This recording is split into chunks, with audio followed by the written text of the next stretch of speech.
Yo, what is going on, guys? It's Lex Nosa here, and in today's video I'm going to be showing you guys the best Warzone settings and the best settings in my personal opinion that'll help you become a better Warzone player, and just my settings in general. Okay, so for the first setting, it's going to be the button layout, and I play on bumper ping. And now bumper ping was introduced in, I believe, season 4, the beginning of season 4. It basically allows you to ping with the LB button, and the reason why I like that is if you're running with a duo, trio, or even a squad, you could ping with the LB button, and you could just keep pinging with that. You don't have to no longer take your left thumb off the analog and pin with the top of the D-pad. Now for the stick layout, obviously just default, and the invert vertical look, just disabled. Now for the Deadzone, I'm going to be showing you guys how to adjust the Deadzone based on personal preference on your own controller, because the Deadzone is different for every single controller. So I'll be showing you guys how to adjust that in a private match. So before getting into the best Deadzone for you guys, I just wanted to tell you guys that in the description, I'll leave a link to the original video that I found this from, which is Exclusive 8's video. He was the one that actually showed me this on his channel, so you guys can go check that out for more in depth on the whole Deadzone setting. But basically what you want to do is you're going to want to come to your options menu, turn your Deadzone all the way to 0 to start off. You will obviously turn this back and turn both your horizontal and vertical sensitivity all the way down to 20, all the way up to 20. And then also the aim response curve, you want to put that on linear as well. You want to come out the menu, and just basically, as you guys can see, the crosshairs are moving on its own. So you see I'm not touching anything on my controller, and the crosshairs are moving on its own. So basically what you want to do is you want to basically just lean yourself on this corner right here. I'm using this map called King. So as you can see, it's moving. So basically you're just going to want to keep moving the Deadzone up. So I'm going to put it up to 1. And then I'm just going to leave my controller alone. Nothing's touching it. It's still moving. So that means I'm going to want to turn it up one more time. So now I'm at 0.2.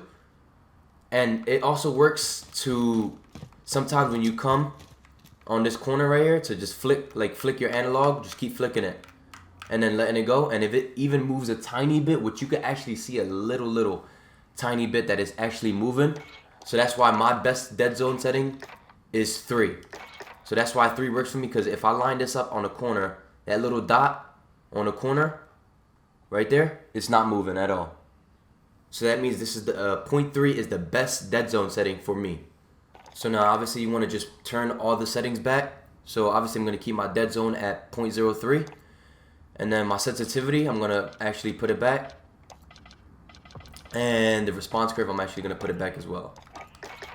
So that is how you get your best Deadzone setting according to your controller. Like I said, every controller is 100% different, so everybody's going to have a different Deadzone, but my Deadzone is 0.03 is what I play on. Now, horizontal and vertical stick sensitivity, I suggest keeping both of these at the exact same one. Now, whatever number you play on is just based on personal preference, but I'd highly suggest you keep them both the same just to have that consistency. I like to play on a high 7, both 7/7.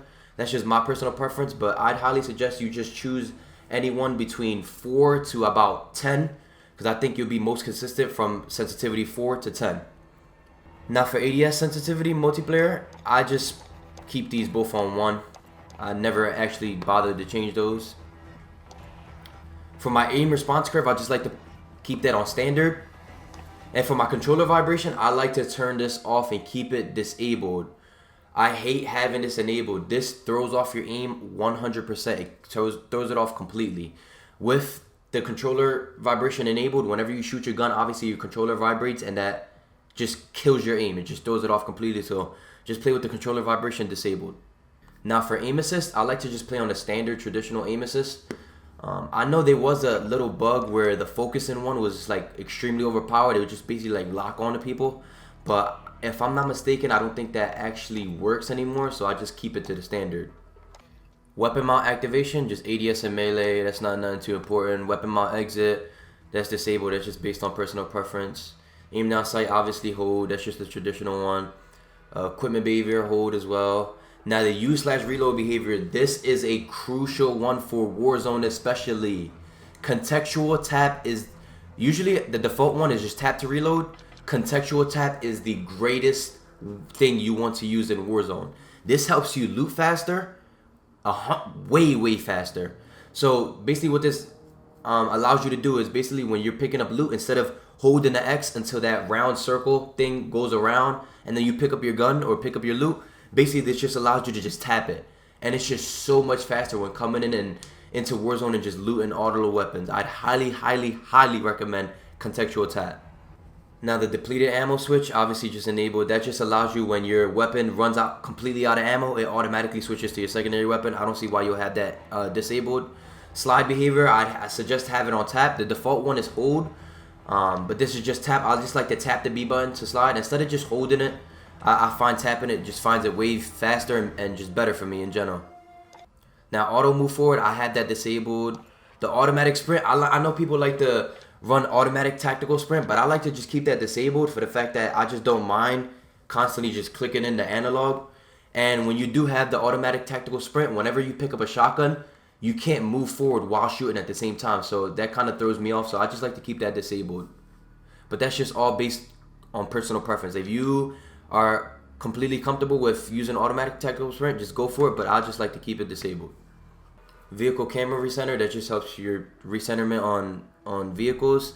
And now the parachute auto deploy, this is by default enabled, and I disabled this just because of the fact that, yes, a lot of the times when you have this disabled, you are going to be breaking your legs and dying, not pulling your parachute. But 95% of the time, you're going to be able to land down way faster than others. So with this parachute auto deploy disabled, you'll be able to disable your parachute real low to the ground, causing you to reach the ground before any other player on the Warzone field. On to the general options now. For the general options, brightness, just obviously keep it at 50. That's just personal preference. Now film grain, I believe film grain is turned to 50 when you first start as a default. Turn this all the way to 0. It makes your gameplay, everything just smooth, more crisp. Leave the film grain at 0.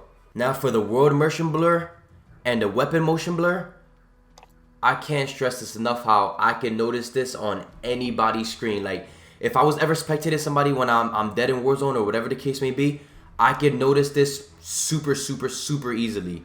And I don't understand how people play with this on. Like this is the most I think this is easily one of the most crucial settings in even multiplayer and in Warzone in general.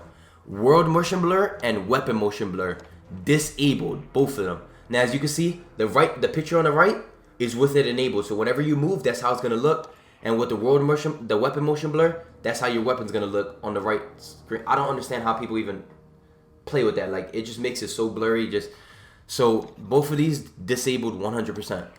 Now for the minimap shape, I know on default is round, but I like to have the square one because that gives you a better field of view of your minimap, and it makes it obviously square. For the minimap rotation, I just like to keep that enabled. You can disable it, but my personal preference, I like to have it enabled. For the compass coordinate, I don't even use the coordinates for that's way past time. Like that was back in the Fortnite days where I used like the letters and coordinates, but I just keep that on letters. Now for the last settings, the audio. Now this audio mix, I like to play on boost high because this gives me like the actual real life experience that I'm actually in the game, and the footsteps are phenomenal when you have it on boost high. So if you have your audio mix to home theater or whatever your case may be, switch that to boost high, give it a chance, see if you hear footsteps more clearly and louder. Boost high, like I said, you can hear footsteps super clear, and it will help you enhance your game audio in Warzone. The master volume, I just keep that on 100.